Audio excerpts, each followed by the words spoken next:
সবাই কেমন আছেন? আশা করি ভালো আছেন। আল্লাহর রহমতে আলহামদুলিল্লাহ আমিও ভালো আছি। আসলে আমি চেয়েছিলাম আমার জীবনের কিছু কথা আর আমার দৈনন্দিন জীবনের কিছু কাজকর্ম আপনার সাথে শেয়ার করব। আর চাইলেই তো সব কিছু করা যায় না, কারণ সারাদিন আমার অনেক ব্যস্ত থাকা হয়। কারণ আমার স্কুল আছে, প্রাইভেট আছে, এরপর রাইসাকেও আমার সময় দিতে হয়, রাইসাকেও পড়াশোনা করাতে হয়। তো সব মিলিয়ে মোটামুটি সারাদিন আমি খুবই ব্যস্ত থাকি। আর একটা ভিডিওর পিছনে যে কত কষ্ট করতে হয়, আসলে যারা করে তারাই বলতে পারে। কষ্ট সময় দুইটাই যায়।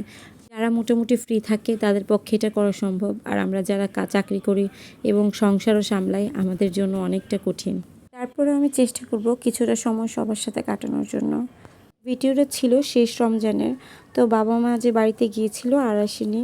তো আমরা বাবা মা না থাকায় অনেক দিন খিচুড়ি আর মাংস রান্না করে খেয়েছি। তো আজকে ভাবলাম ওনাদের জন্য রান্না করব। তো ঘুম থেকে উঠেই আমি আগে গোস্ত ভিজানো শুরু করে দিলাম।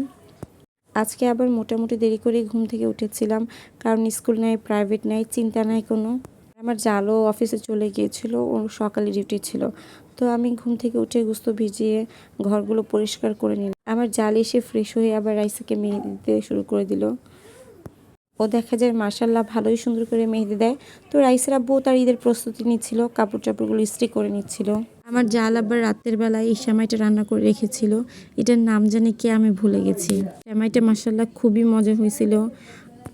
এটা রাতে বানিয়ে ফ্রিজে রেখে দেওয়া হয়েছিল, পরে সকালে আমরা সবাই মিলে খেলাম, মাশাল্লাহ ভালোই হয়েছিল। তারপর রাইসার আব্বু নিয়ে এসেছিলো তারাবাতি।